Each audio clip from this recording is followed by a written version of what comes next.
Good day, YouTube. This is just a fun comparison between Pop! OS 20.10 on the left, the latest release, and Debian, also Debian 11, the latest release on the right there as well.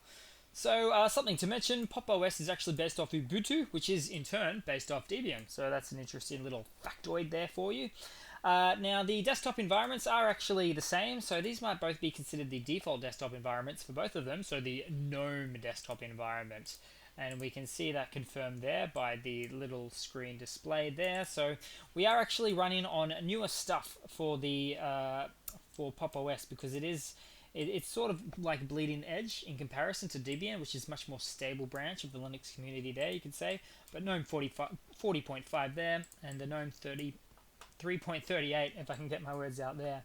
Now, the file managers, let's just have a look at these little puppies. They'll be sort of similar. They're very stock feeling, look and feel to the Debian one.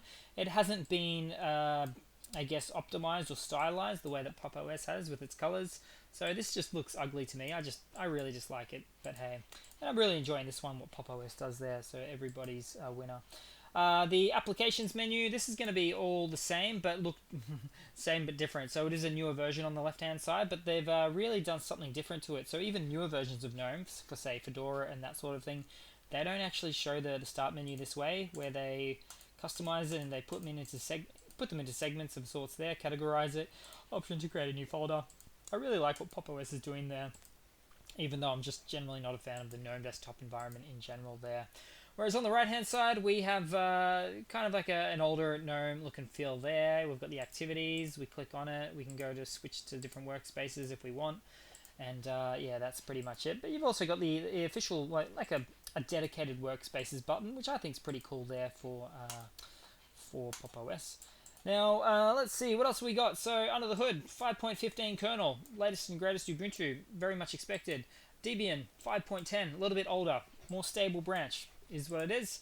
GNOME, a little bit older, as we've mentioned there. And let's look, last but not least, at the under the hood a bit further, and have a look at the CPU usage, idling out, looking fine.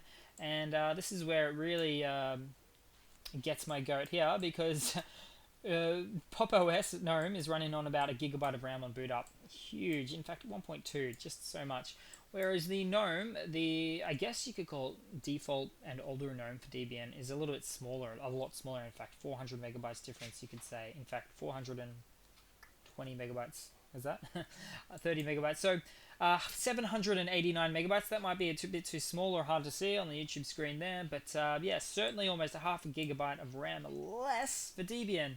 But it is kind of using older stuff, a little bit more simplified. It hasn't gone into any stylizing, that sort of thing. Kind of just like a stock operating system in a way. But that's pretty much it, guys. Thanks for watching. Please leave a comment, subscribe, hit that like button, and I hope to see all of you guys there in the next one.